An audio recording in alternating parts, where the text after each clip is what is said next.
est question du renouvellement du nouvel homme, un processus de croissance, suit effectivement le dépouillement de la vieille nature.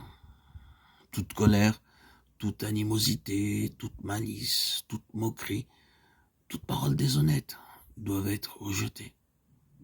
Et dans ce renouvellement progressif de l'homme nouveau, l'heure sonne de la communion aux souffrances de Christ pour le salut des perdus.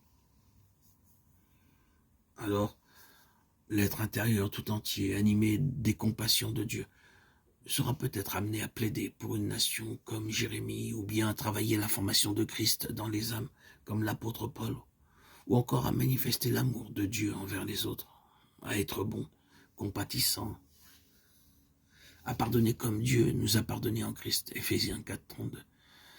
Il ne pourra pas fermer ses entrailles aux frères dans le besoin, 1 Jean 3:17. Il ne pourra pas non plus négliger de prier pour les autres avec la tendresse de Jésus-Christ, Philippiens 1:8.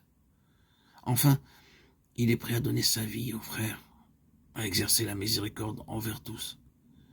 Bien qu'aimant davantage, il soit moins aimé.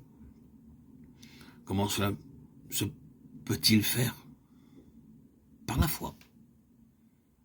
Celui qui croit en moi, dit Jésus.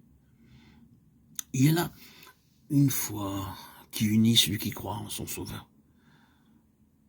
C'est plus qu'un acquiescement mental, plus que le fait de croire à une autre personne.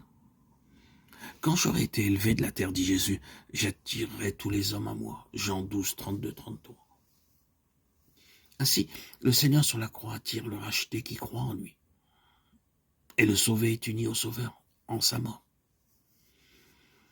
Il est planté avec lui en sa mort, Romains 5, 5, ou bien encore greffé en lui au calvaire, afin d'être fait participant de sa vie.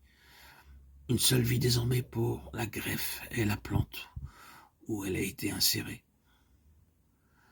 La greffe est solidement maintenue par des liens, ici les liens de la foi et du don total de soi-même. Dépouillé, revêtu, uni au Christ en sa mort.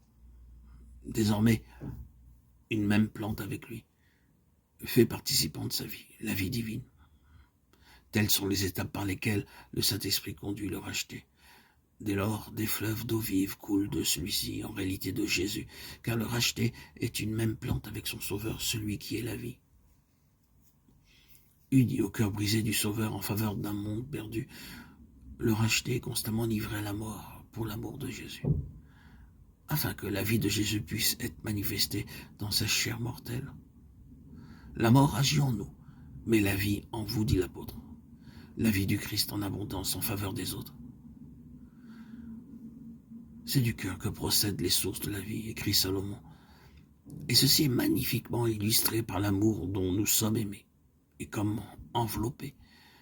Dieu a tant aimé le monde qu'il a donné son Fils unique, afin que quiconque croit en lui ait la vie éternelle, Jean 3,16. Et le Fils a tellement aimé le monde qu'il a donné sa vie pour le racheter. Perdu, il le ramène à Dieu. Personne ne m'ôte la vie, dit-il. Je la donne de moi-même. Il partagera le butin avec les puissants, parce qu'il s'est livré lui-même à la mort, qu'il a porté les péchés de beaucoup d'hommes, et qu'il a intercédé pour les coupables. Ésaïe 53:10. Tous ceux qui sont unis à lui, Jésus les fait passer de la puissance des ténèbres à la lumière. Mais c'est de son cœur brisé que procèdent les sources de la vie, de sa vie pour un monde qui meurt, sa vie qu'il manifeste maintenant par ceux qui sont plantés avec lui en sa croix. Une même plante avec lui.